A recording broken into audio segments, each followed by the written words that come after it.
You're listening to Cheers Podcast, brought to you by Snoo Snack, the all-natural sleep remedy. Snoo Snacks are made with all-natural ingredients to help you get the best night's sleep the all-natural way. For more information, go to www.snoosnack.com. This week's guest is Stephen Lamb. Stephen is an Air Force veteran and Tennessee native. This is Cheers Podcast. All right, Stephen, well, welcome on, man. Thanks for coming on the podcast. Cheers, buddy. Hey, bud. How you doing? Yeah, dude, I'm doing good. Stephen, go ahead and have your drink of your military gin and tonic. Just go ahead and start so the viewers kind of have an idea of who you are. Tell us a little bit about yourself. Yeah, man. Well, first, I guess you already said it. My name's Stephen. Stephen Lamb. I'm from West Tennessee, little country boy. I'm from Dresden, if anybody kind of knows that's. They don't. At UT Martin, man, middle of nowhere. Lived out there my whole life, born and raised. Joined the military at 18. Graduated. It's almost been 10 years. May 16th of 2008. Since you've been in the military? Yeah. Well, no. I graduated high school May 16th of 2008. So 10 years since you joined. I joined the military October 21st of 2008. Yeah. So it's almost my 10-year anniversary of being in the military. It's been. Did they do like a get-together, like a high school reunion? Did they do that in the military? I hope not. Would you go? I don't know where any of those guys Would are you at go anymore. and be like, look at me now, guys? No. Okay. So why did you join the military at 18 like that? Man, I was like little country boy, little kid from middle of nowhere. I had no clue what life was like, so I decided it was time to go somewhere and do something. And I got a lot of heritage in my family of military. Both my grandfathers were in the National Guard. I found out later in life my biological father, his father, so my biological grandfather, he was a Marine. Okay. My uncle was active duty Air Force. And, you know, my uncle was kind of probably a bigger driver of it for me. Yeah. So he went out and he was stationed in England and stuff like that. So, and for me, being a little kid, seeing your uncle around the world. It's kind of cool. Yeah, it was really cool. So I decided to just go for it. A lot of benefits and a lot that came with it, and it's a big factor. Yeah. Okay. And so, I mean, did you get what you were looking for? Like, did you get to travel the world like you thought your uncle was? Yeah, I got a lot more than what I bargained for. Is that a good thing? For the most part, yeah. It was the experiences with it.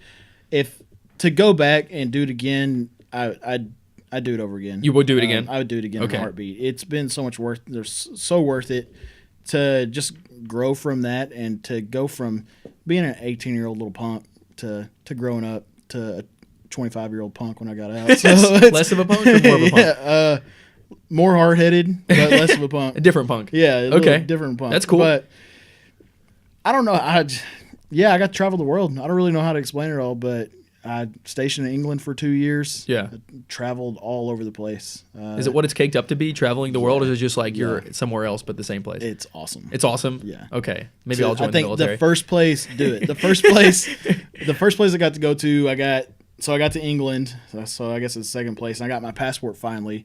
I got to travel to England on order, so I didn't get a passport. You didn't get your passport till you were in England? Yeah, after I was in England. Wow. It was kind of cool. Citizen of the world. Yeah. And then I went to Oslo for the day for my friends, the capital of Norway. Yeah, okay. Yeah, I went to the capital of Norway for a day, and it only cost $40 to fly there. Was it on like a military cargo plane? No, Were you like with the luggage? Ryanair in the UK, which is Ryanair. Like, Ryanair. It's the cheapest place. RYAN. Yep, Ryanair. Who named that? That's the most arrogant guy. That's the most arrogant guy ever. He's like, that's like Donald Trump. Just puts his name on the side of planes. It's kind of Ryan's the same guy. It's similar to like Allegiant here in the States, where it's just super cheap. Like Allegiant, I don't know if you've heard of Allegiant. I think I have. Yeah, they fly like Knoxville and Chattanooga and stuff like that. I know what you're talking about. Yeah, they'll fly to Tampa for $35. Mm-hmm. They're pretty cheap. So are they smaller planes too? No, not necessarily. Are they They're like big jets? Three seaters on each side, kind of. Okay, so like a full size plane. Yeah, I don't really know what size jet you'd call that. Okay, but, and so being an Air Force guy, I should probably know that. Yes, that's what I was about to say. So you joined the Air Force. Explain to me like your opinion of every branch, because I know like every person is like, when you're an Air Force guy, you're an Air Force guy. When you're Marine, you're Marine. Yeah. Give me your interpretation of every branch, and then tell me why you joined the Air Force. The Marines are some go-getters, man. Those are some hard dudes. Yeah. So I really don't know how to explain them. They're they're their own breed of people. They're juggernauts. They want to get up and go and just. Is that all of them? Are there any Marines like that are just like really chill? Man, so okay, I was deployed to Turkey for a little while, and I got to go to Kyrgyzstan for a few weeks, not too long. But at the gym in Kyrgyzstan, there was some chick there just repping out pull-ups, just going for it. Yeah. And when she finally got down and she turned around, she had Marines on her shirt, and I was like, oh. Makes sense. That makes sense, yeah. So Nice. they're go-getters, and they're pretty badass. It's kind of cool. What branch wouldn't you want to be under any circumstance? Coast Guard. Why Coast Guard? They're like the adopted little brother nobody knows about. If you're a Coast Guard and you're listening, I'm so sorry. Thank you all for your service. No, so the Coast Guard did actually have some hookups in Seattle. They have a base right next to the Seahawks Stadium. Okay. So it was free parking. But that's probably the best thing I got out of That's like Coast the Guard. biggest benefit of being a Coast Guard is you get free parking at a Seahawks game. You better be a Seahawks fan if you're going For real, to though. be. It's any coastal team, maybe? Go The Panthers. Coast Guard, so the Coast Guard and the Navy actually have it pretty good if you look at it. They station Yeah. on the coast. Navy station on a coast all around the world. Coasts are pretty cool everywhere. Yeah, so they're on the beach all Yeah. the time. They're living Do life. they hang out on the beach? Yeah. Is that like a thing? They're just like they go. I mean, you get off work, you go to the beach. Wow. What else are you gonna do? I don't know. Army stuff? Push-ups? Take apart your gun and put it back together? I don't know. See, that's the army though. They did That's- it with the boat. They take the boat apart and put it back together. That's the army. That's why I didn't join the army because they.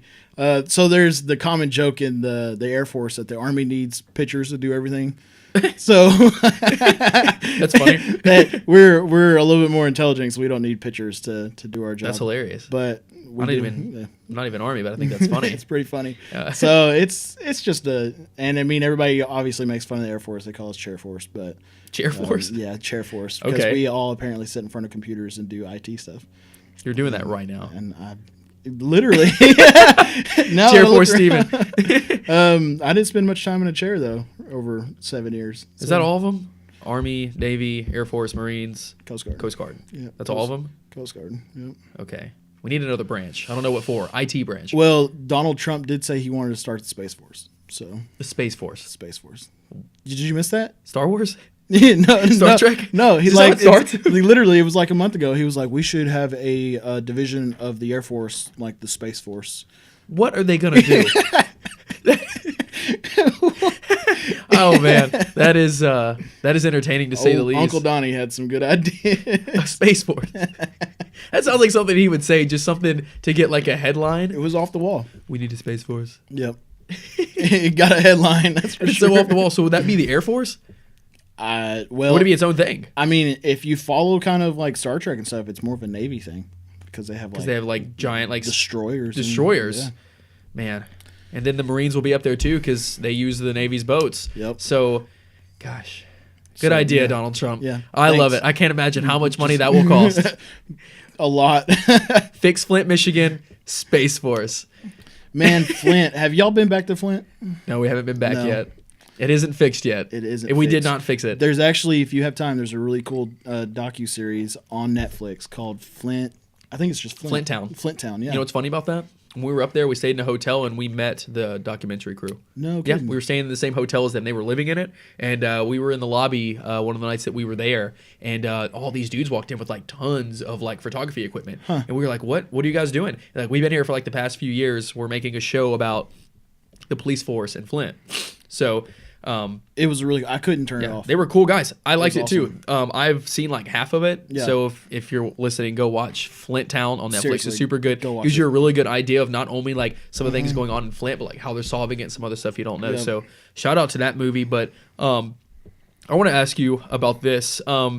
Military guys always have like the craziest stories, whether it be like something fun you did or like a war story or anything like that. Do you in particular have any cool stories like that or know any that you heard that are just like something off the wall, something interesting, something that you wouldn't hear every day? I'm sure with some time I could come up with a dozen or so. I'm trying to think off the top of my head. So when I was in England, I'll give you just, this is kind of a crazy incident. I wasn't working, a friend of mine was, but sometimes things go wrong you don't really intend to go wrong.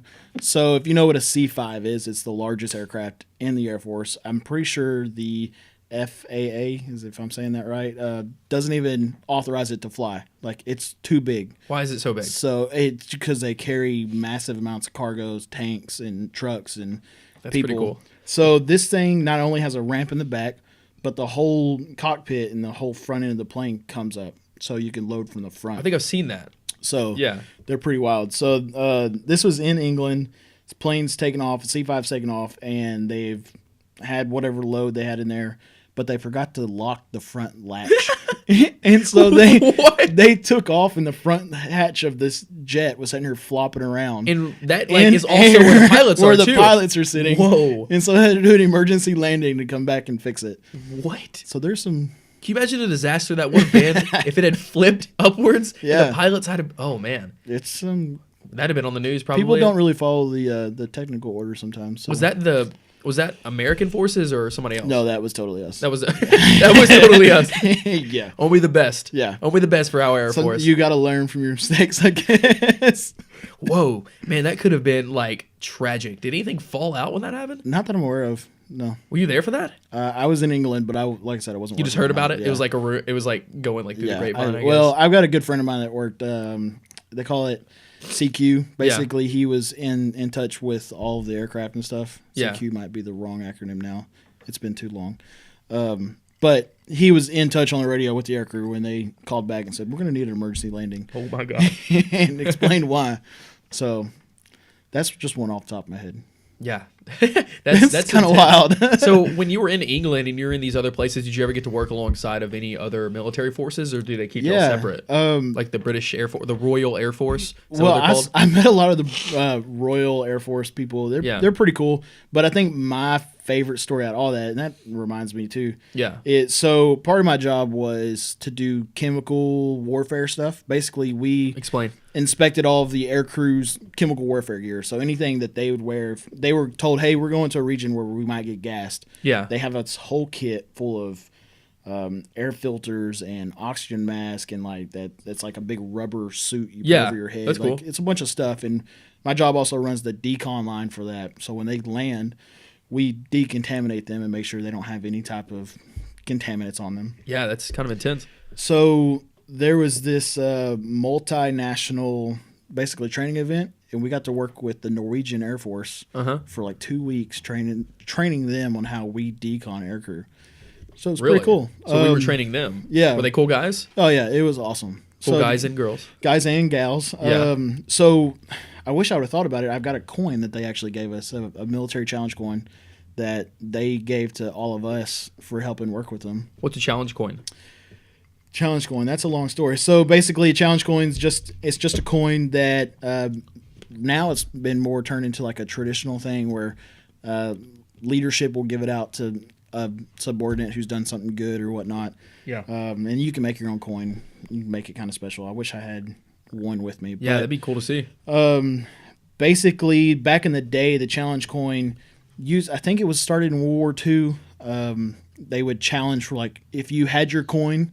So say there's 3 of us in this room. Yeah. If 2 of us had a coin but the third didn't, then the third would be buying drinks for the night. So it's something you need to keep on you all the time. Yeah. Is that anything like those?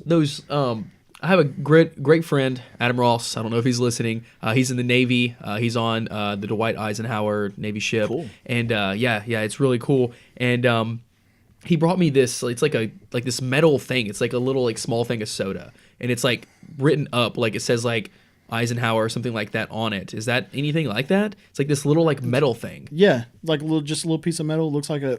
I mean, It looks like a soda can. It looks like And a there's soda- like a I whole mean, line you of can them, make and them then in there's one different- for each ship. Yeah, you can. Yeah. They can make them in different sizes and stuff, but pretty much it's the same. I should have brought it, and then Yeah. I could have I challenged wish you I'd guys. think about it. I would have brought one. I didn't know that. I guess I didn't know that's what it was. Is like a challenge corner. That's how Yeah, you that's use it. kind Yeah. of that's what they go to. So, and a lot of it, some leadership and stuff. I had a civilian that ran our shop in. I was stationed in Washington State as well. Yeah. And every now and then he'd get a little froggy, and he'd be like, "Okay," and he'd slap his coin down on the table, and everybody who had their coin would get to go home early at lunch or something like that. So That's awesome. He only did it like once a quarter. The guy was kind of a dick, but It's cool that he did that. But in reality, that might be his like one saving grace of things that he did. And so, yeah, I mean, it's just something. It's turned more to like just a fun, hangout thing, Just like and, something, and yeah, something cool, and something to like that. Like I said, leadership gives to people who have done something or like a. So you got to earn it too. Yeah. Okay. Yeah, that's cool. How do you So the only way you can get it is through earning it, I mean, do something cool. or do something cool. Do something worth noting. We had a guy when I was again in Kyrgyzstan. I think it was like a week before I got there. The smoke alarm went off. Yeah. And I guess something in the hallway caught fire. Yeah. And he ran out there with a fire extinguisher, pushed somebody out of the way. It was all dramatic, and then like extinguished his fire. But when he got home, the commander coined him for Wow. saving the building basically. Well, So go do something him. cool. Yeah. Push people out of the way to save the building. Hey, it could have been way worse if that guy wasn't there. So shout out to fire extinguisher guy, whoever Right, that was. right. So everything you know about the military, if you got to pick to be a part of any military in the world, would it still be America's? United States? If you could, if everybody was going to war tomorrow, and you have to use everything that everybody has right now, so nothing new can be made. You don't have to use any of the old stuff. What military would you want to be a part of? I'm gonna stay with America. Yeah. I mean, we got numbers, we got intelligence, we've got weaponry. So I think we've got a lot of people outgunned. China might outnumber us, Yeah. but we got a lot of power. You think they outtech us? Ooh, I don't know. Japan might outtech us. I don't know Really? about China. But how many people were in Japan, anyways? I don't know, but Japan's tech is pretty intense. And South South Korea's military, I don't know. Yeah, But just they on train with us a lot. On a tech side of life, Yeah. like South Korea and Japan are way beyond us. Really?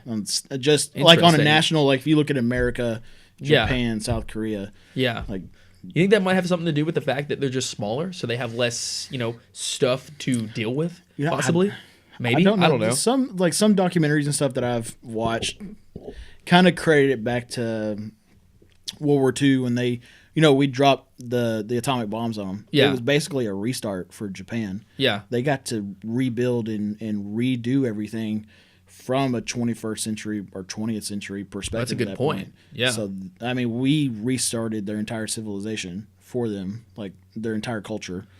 And, they've become one of the leading tech countries on the planet. So, that's a good point. I didn't think of that. If something gets destroyed on that level, you just have to rebuild. And if you Yeah. start rebuilding later than somebody else built up, then you just have newer tech to layer. So that's a good point. But with that, we're going to jump to a quick commercial break, get some more drinks. So stick around. We'll see you guys right back. If you'd like to be a sponsor for Cheers Podcast or see your advertisement here, please contact us at thecheerspodcast@gmail.com or find us on social media at thecheerspod on Instagram. All right, welcome back. Hope you enjoyed the little break there. I want to talk a little bit about what we're drinking this week. It's called Gin and Tonic. Pretty simple. It's got gin and tonic in it, believe it or not. It was founded by the military at some point in history, so I thought it'd be cool to do today. So try one of these. We'll have a video come out on our Instagram showing how we made this specific one. So check that out and enjoy it. Back with our guest, Stephen Lamb at Life of Lamb on Instagram. Life of Slam. Life Slam. Life of's Lamb. Did I spell it? I don't know, man. It's been like years. I was just changing the way it said. Oh. Lives of Slam. Anyways, it'll be online, so go check him out. And so now that we're back on here, we're talking a lot about the military today. And I mean, the thing that's pressing right now, there's so much about like gun rights and all these different Yeah, things. And yeah. so I'm sure, and if you hear me, I'm stuffy. It's allergy season. Just bear with me. But it's so much is going on right now with the whole gun debate and all that. I know that you've been in the military, and so this is something your experiences with. You've been around guns. I feel like you would have a good opinion about this. So I want to ask you, like, do you see a solution, or do you see what is going on there? I just want to hear your take on that. The gun issues in the Man, United States. so I think you're right. Being in the military gives me some type of experience, but also, like I said in the beginning, I'm from West Tennessee. I'm from a little town, like a population of 3,000 people. I'm Yeah. from where, when I was in my teen, like 12, 13-year-old, I would go walk around in the woods with my little youth-sized shotgun. Like, I grew up with guns. I grew up And do what with that shotgun? and shoot birds and stuff and squirrels. like That's what like murderers do with their kids, isn't it? Steve? I mean, well, let's not profile. I don't think that's what we're here to do. I'm just kidding. But basically, I mean, that's the culture I grew up in. Yeah. That's what I'm used to. And thankfully, due to the military, I've gotten to travel and see the world and become more diverse. I've gotten out of my bubble, in essence, or my echo chamber. People are always inside their echo chamber, whether they're only going to bounce ideas off people who reciprocate, what they're feeling. Yeah. So, and I've been kind of blessed in that of getting outside of that bubble. Do I think there's a solution? No, not entirely. Why don't you think that? I don't think that the way we're going about it is going to fix anything. What do you mean by that? There's been so much hatred in it, and obviously we hate the acts that have happened. Nobody wants that, and I don't want my what I'm trying to portray here to be taken wrongly. Yeah, nobody's judging. Everybody hates that the acts that have happened, but when you attack that with more hatred, people are going to retaliate with more hatred. Hate plus hate equals hate. Exactly. So we're just spinning our tires in the mud. At some point, I do agree that there needs to be a change. We do need to make some laws a little stronger. We do need to make things harder for people to get a hold of.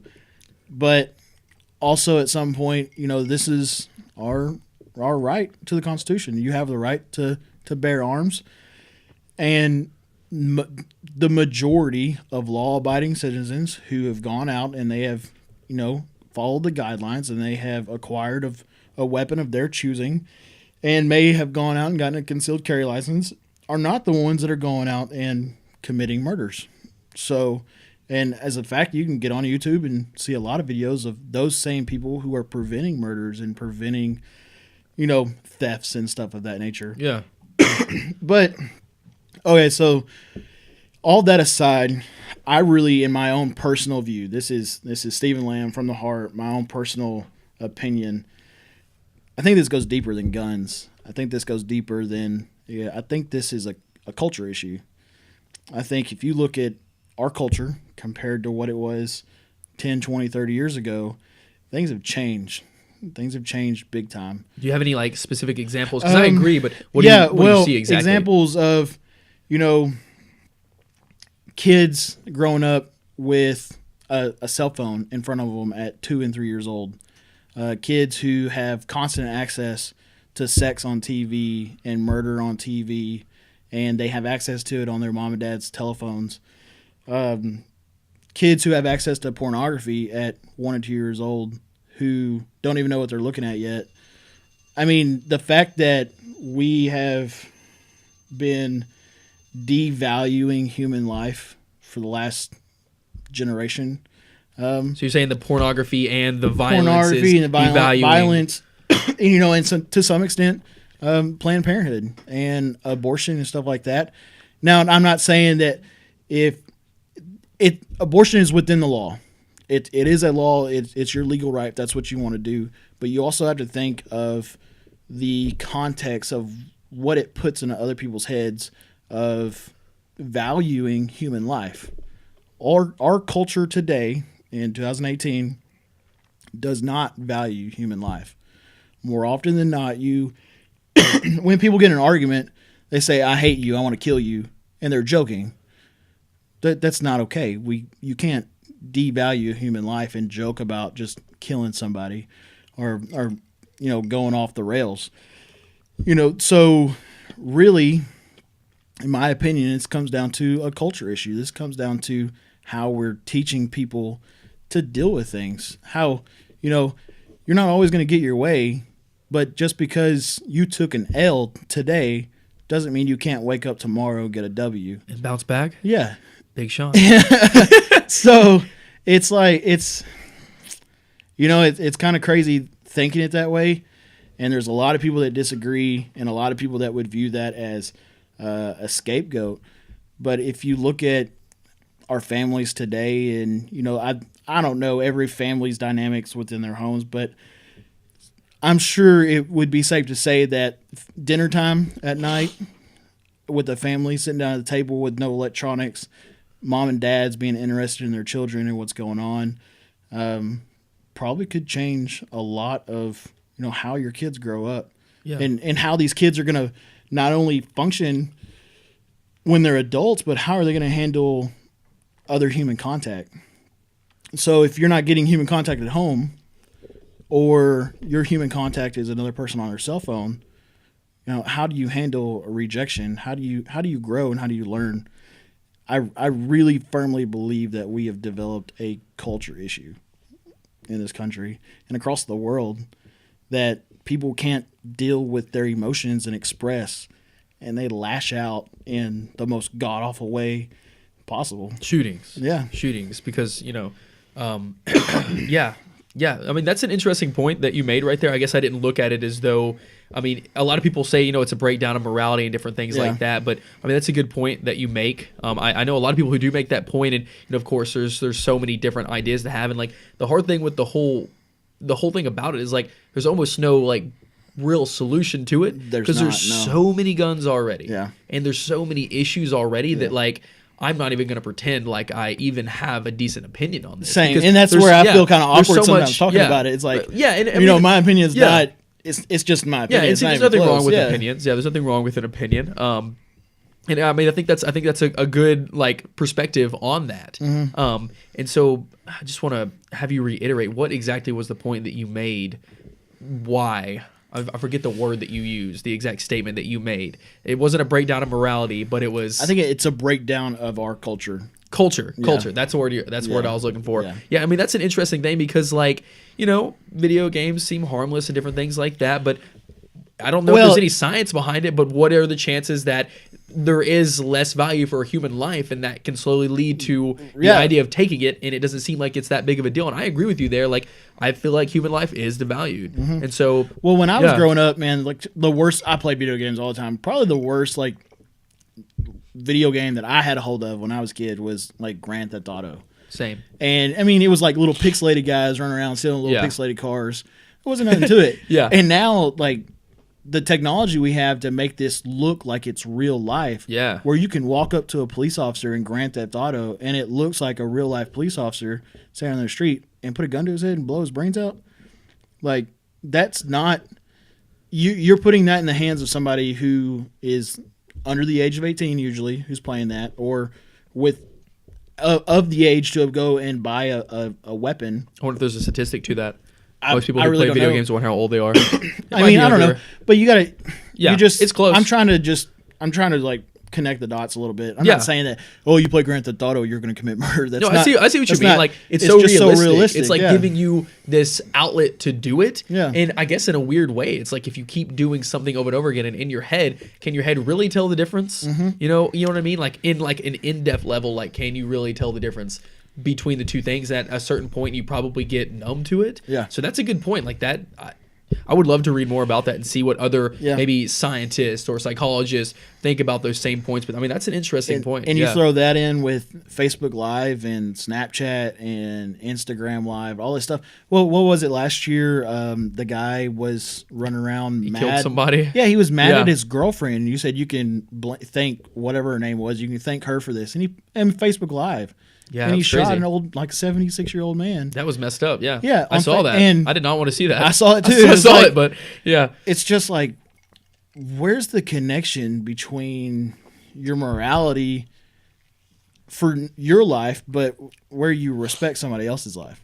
So, which one do you think would be easier to fix, the morality issue or having guns? So I guess what my question is, are we too far gone? Do we need to get rid of guns? Or is our morality too far gone at this point? Because, I mean... That's rough. Yeah, I mean, that's something to consider. I mean, I don't want to, up and take everybody's guns, but... You're not going to be able to. I mean... Yeah, and right, you probably won't be able to. That'll be the point when there's like civil war or something crazy. In Australia, everybody uses Australia as their argument. But first off, this is America. What happened in Australia? Australia, they banned firearms, and how'd they do that? They legislated, I guess, but they went and they collected firearms. Really? Yeah. Were there any like shootings. You know, because of that, I or- really don't. I don't know all the statistics and stuff. And the reason I don't look at the statistics is because I don't live in Australia. And people want to bring that up in arguments and stuff like on Facebook or whatnot. They're trying to, keyboard warriors trying to fight an argument. Yeah. We're not in Australia. Right. The problems of Australia are not America's problems. And the way they fixed it doesn't mean it's going to work here. I wonder how well it's worked. I would I love to really read don't about know that. Yeah. I would love to know that too. Yeah. But at the same time, taking all the guns away isn't going to work because there's so many of them that are out there that aren't even registered. Yeah, that's true. So you're not going to get all of them in the first place. And it's not that hard to make a firearm.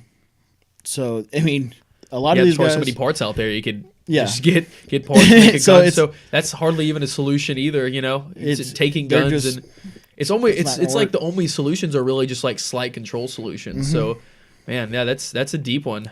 I don't know. I don't think there is a perfect solution.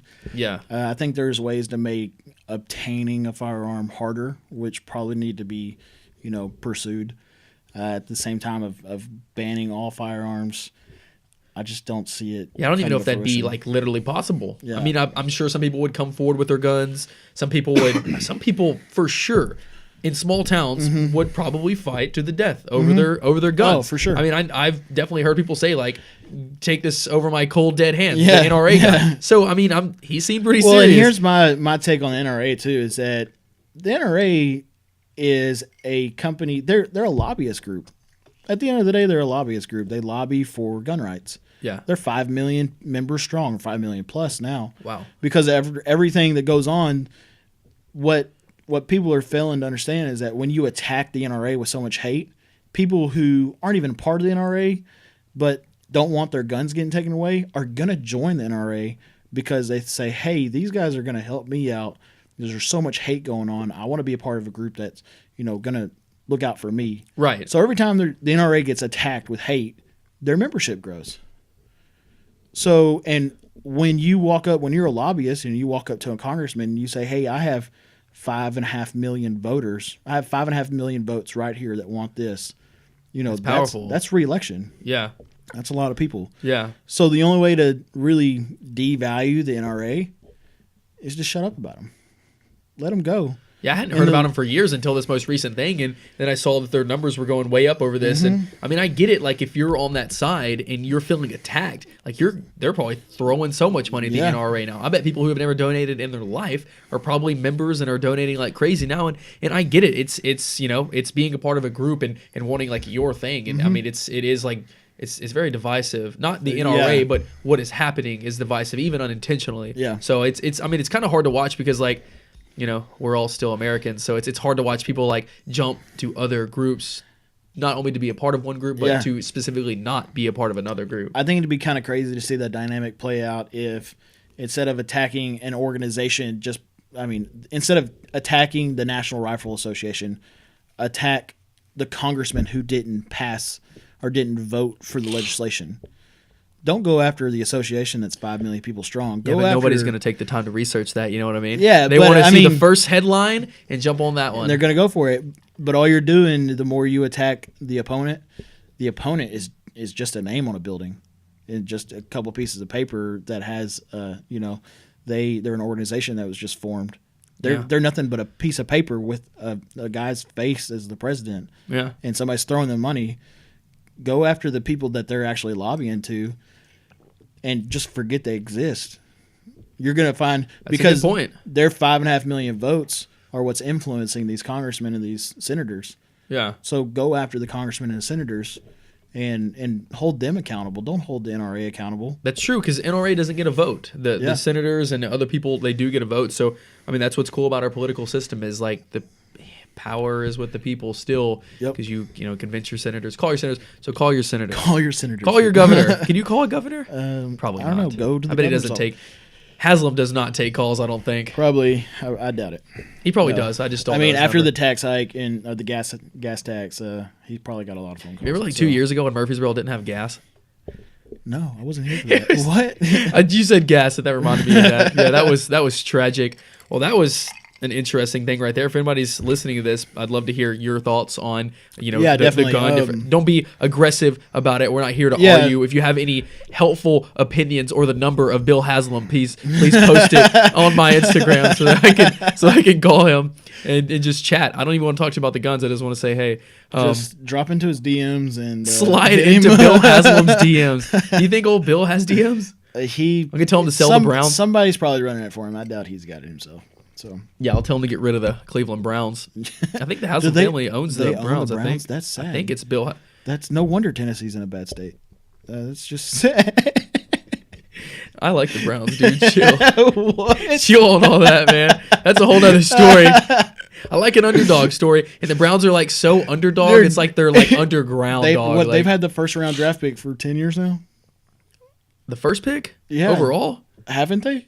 No, they probably had a top 10 pick for several years in a row. Maybe top 3 or 4. Let's know about narrow that I down. mean, even the Titans, Tennessee Titans, had the first, Titans. the Well, second Colts pick had one. overall I'm a like a Colts few years fan. ago. They had one a few years ago too. When they took Andrew Luck, that was like 6 years ago. Yeah. Yeah. But the Browns, they haven't done too hot at drafting. I don't know No. what goes on there. If you look at like their draft picks for like the past 10 years, they're all like players you haven't heard of anymore. And I don't know if it's like they're not drafting well or they're not cultivating their players very well. What was it's it? very Johnny strange. Manziel, he kind of went off the tracks there a little bit. He so- was taken late first round though. Oh, really? And late first rounders can bust all the time. But the thing is, Johnny Manziel is coming back to football. He's doing pro days. He's throwing. Cool. He did a pro day that I think like almost every team came to. Have you- I like Johnny Manziel. Man, Instagram, Barstool, all this other stuff. I like Barstool. They repost some things. People always trash talking him, Uh-huh. but Yeah. he comes back at them pretty hard. Johnny Manziel. Yeah, and Barstool or one of them has put it back up and like reposted it. It's pretty funny. He comes back. I follow him online. He seems like a funny, like fun dude. He's made a ton of mistakes. Oh, I'll yeah. give you that. But I'm not the one to hold something against somebody that they made in the past. If it really seems like they're trying to do something different, he's been consistently doing different stuff for like a year now. That's not an accident. give him some credit. Like let that's him- like let him that's go out there like and play. committing to a change. Yeah. And if you can't let somebody change for you, then like Yeah, that's you. get off your high chair. Yeah, yeah. that's you. Get off your high That's- chair. and Let that's- somebody be somebody different. Just like we mentioned earlier, Gary Vaynerchuk. Did I say that wrong? Vaynerchuk or Vaynerchuk? I think it's Vaynerchuk. Something like that. Well, if you listen to him, he's always talking about screw up in your 20s. Screw up in your 20s. all you want to in your 20s because you got all of your 30s and the rest of your life to fix it. So do whatever you want. I'm gonna try my best to Not- only screw up not- a little bit. Don't do whatever you want, but Don't do whatever. have some morality. But All right, dude. Well, I have one more thing I want to ask you about while we're on here, and this one can be however you want. This one's not as, I guess it's probably as dark as the guns, honestly. But Okay. I want to ask you about nuclear weapons. Since we're currently talking with, or we're planning to talk with Kim Jong Un about his nuclear weapons, and Donald Trump, the deal maker. Hopefully, he can really nail that one home as the deal maker that he is. But do you think that? So there's two mentalities in nuclear weapons. There's disarming all of them and, putting them underground or sending them to space, whatever the solution is, or everybody has the same amount or tries to, and it's the ensured destruction. You're protecting your place from getting attacked because you know that if you get attacked, they'll destroy you, vice Yeah. versa. So there's two different mentalities there. Which one, if you were a country, would you choose? oh man, that's hard. Keep in mind, this decision doesn't mean that the other countries will make the same decision. Exactly. That's my exact point I was going to make. If everybody disarms, you can't trust everybody to know that they're going to disarm in the first America place. would 100% keep nuclear arms low key. Well, 100%, they would 100% lie to everybody and then be like, for well, sure. I forgot about these 75 silos in Kansas. Like, no, you Sorry, didn't. guys. No, We'll you get rid of them. But, I mean, nobody's going to actually disarm. But the scary part is that these people who are, saying, oh, we don't have nukes, Iran and everywhere else, they probably have nukes. Like, I don't know for sure, but the scary part is they could have nukes. Yeah. And you don't know what in the world they're going to do. So what would you pick? Ensure destruction? You gonna just stock up your military and say, "Come on"? No, because there's really no hope. Have you ever looked at the nuke map website? What is that? There's like a map there's a website that you can go and you can pick which bomb you want to drop on a location What? around the world. What? And basically, they have mapped out the radius of the damage. Yeah. So if you drop the biggest nuke on the planet in Knoxville, it would almost reach to Nashville, I think. What? Like it's that big of a radius. Jeez. So one, you're gonna have to drop like 15 nukes or more. It's not even that like many. 100 nukes on. That's America. not even that many though. No, Think that's about it. not. 15. That's not. I'm pretty sure. Like, doesn't America have like 2,500 different ones Who knows? altogether? Who knows? And Russia has like pretty close because Yeah. what was it like before the Cold War? We Crazy cut down part a bunch is, of them. I know a lady. So I know a lady. Nice. She has a PhD in nuclear microbiology. Dropping bombs. She builds nukes for the Air Force. She's currently building them. Yeah. I don't know is if she current. still I don't build- I know. was gonna say, why I is don't she know still if- building them? I don't know if currently. I wouldn't. Maybe use she's currently. maintaining them. I didn't know we were allowed to But keep making them. they basically not. I don't really know how to word it because Yeah. one, she can't tell me everything she did, and I couldn't tell you everything. Even she told me she That's did pretty cool. because I couldn't remember it all. Tell her I want to talk to her. Anyhow, like I know she tests and builds on the chemical side, like so. Whoa. It's some pretty radical stuff going on. Well, let her know I want her to come on and spill the beans on the whole operation. She would be in jail before the end of the interview. I don't know if we finish the podcast. Well, Steven, man, our drinks are looking a little dry. Well, mine Yeah. is at least. I'm a thirsty guy. So we're going to go ahead and wrap this up. I hope you guys enjoyed this. Please hit up Steven online. Life of Slam. Life of Slam. Life of SLAMB. Steven Lamb. Is that what Yep. that is? Life of Slam. My nickname in England was Slam. Slam. Stephen Can Lamb. you tell us So, why that's your nickname? For one reason, it was my name on my dorm room door. Slam? Slam. Like Slam. S.Lamb. Yeah, that's But pretty cool. secondly, I had an unfortunate event.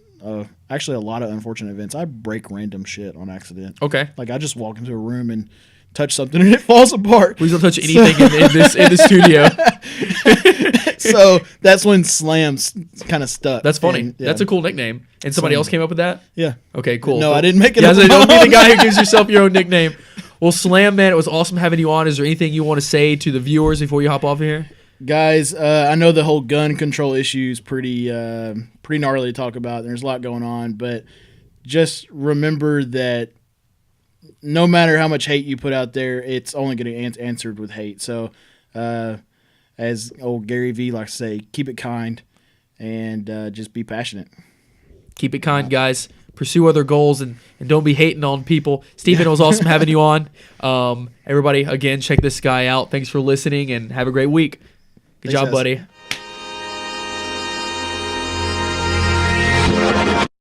If you like what you hear, don't forget to subscribe. You can also follow us on Instagram @Cheers Podcast. Be sure to comment what you'd like to hear from us in future episodes. Thanks for listening.